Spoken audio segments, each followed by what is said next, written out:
Hey everyone, this is Jennifer Beamer, owner-operator of ExpertlyDyed Art by Science, and now we are going to continue on with our drum carding tutorial. So when we left off, we had just put on the first coat of fiber. So we did white, orange, white, orange.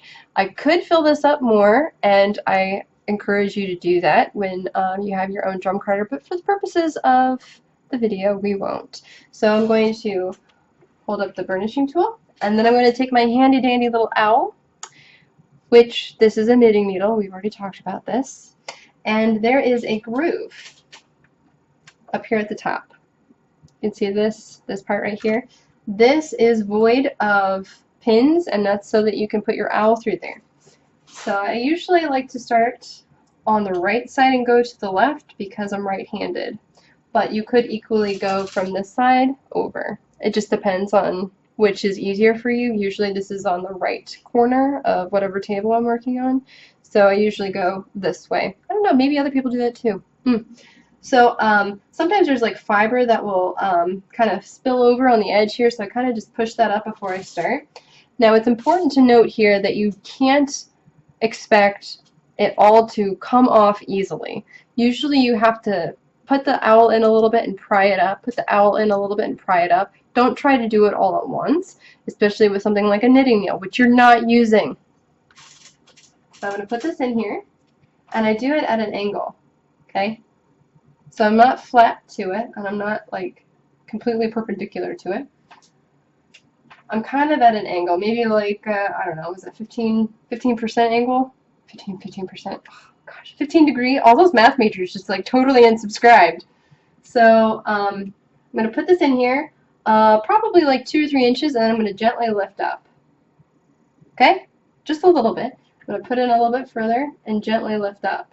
And as you can see, these fibers over here, where I originally started, they're coming more up than the fibers over here. That's a good thing.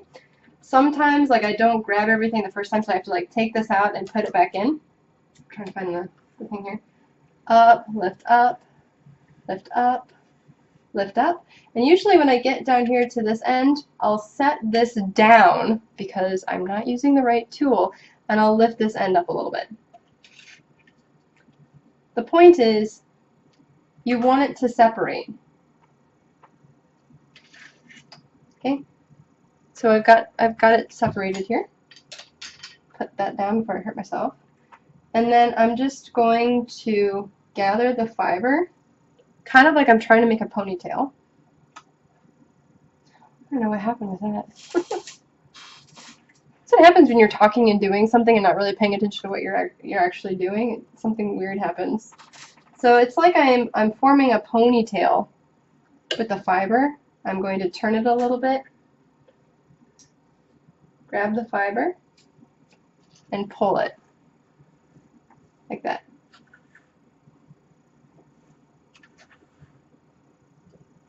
There are other ways to remove this, and you know, once you have your drum carder, you're probably going to play around with how you're going to take it off. Sometimes they'll send you like a really nice bamboo mat that goes with it. I have one. I don't really like using it because the fiber sticks to it anyway, and it works about as well as what I just did. So for me, it's kind of like an extra thing that I don't need to do, so I just don't. So here we have our little bat, and normally it would be much thicker than this. See how thin it is? So because we did one white, one orange, one white, one orange, it's already kind of blended. And you could certainly spin this just like it is, especially since it's already comb top. You don't really have to get any tangles out and make sure it's well aligned. But let's just say, for example, you want it to be a really even creamy orange color. So what we're going to do, I kind of hold the bat here between both of my hands, and I'll find the center like that, form a little hole, and then I'll just pull it apart. And it doesn't have to be perfect. Seriously, it doesn't. And I will do it one more time. So I'll hold the bat like this, find a hole, and then pull it apart. So basically, I have 1/4 of the original size bat when we first pulled it off. Okay, and then what I'm going to do is run this through one more time, and you can certainly experiment with like how you want to run this through the drum carder. Do you want it to be like a perfect sandwich? Sure. That would be always white, orange, white, orange. Or you can do white, orange, orange, white if you want sort of a blend but not entirely blended. You could do something like that. If you wanted to blend this with a new color so that the new color is a little bit less blended than your starting colors, you can do that as well. But the point is you want to open it up like this so you could really see through it again, and then run it through your drum carder for a second pass. So that's what we're going to do now. Okay.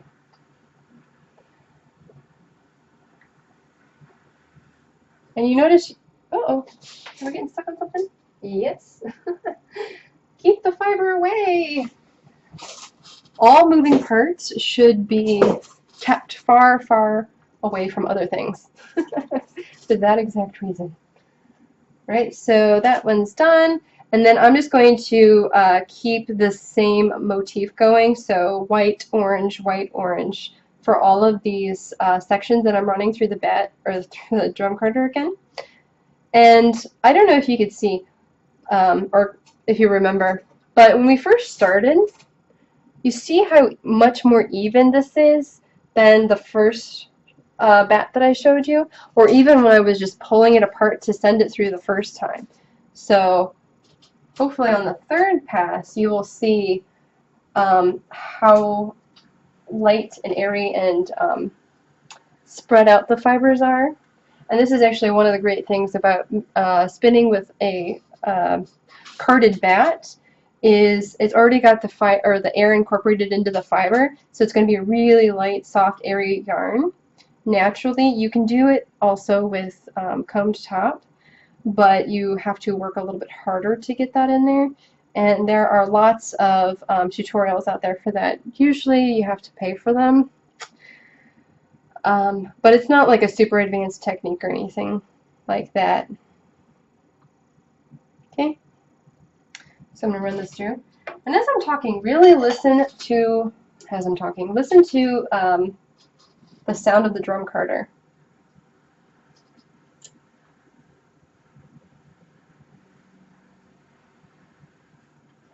You notice you don't hear any metal clinking against other metal. That's a good sign. The moment you start hearing metal clinking against metal, stop what you're doing, remove whatever fiber you're working on, even if it ruins a beautiful bat you were starting to make, because what's happening is the tines from the liquor are interacting with the tines on your Swift, and that could actually cause them to bend or break, so you don't want that. They should be close to almost touching, but there should be something like 1/8 of an inch distance between the two. Like if you look straight down here, there should be about 1/8 of an inch distance.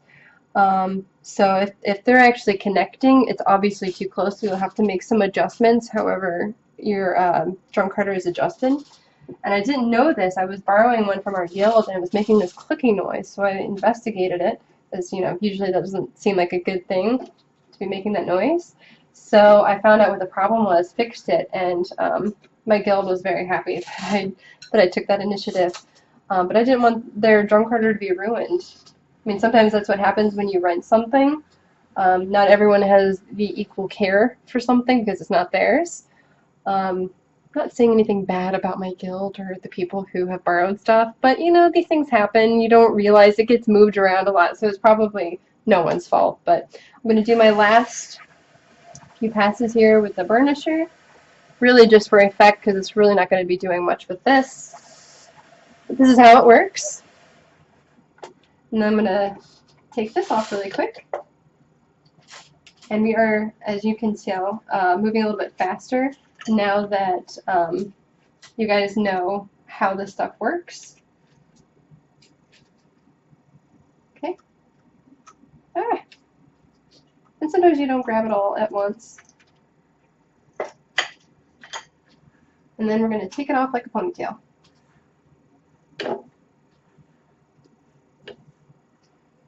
And normally you would do this a little bit slower to make sure you got all the fiber off, but that's okay. So already it's starting to look very blended. And then we're going to run this through for a third pass, and I will show you what it looks like in the next video. So if you like this video, please give me a thumbs up, subscribe. If you have any questions or comments, please post them below in the description. I will also have all of my links for Facebook, Twitter, and my Etsy shop. Thanks for watching. Bye!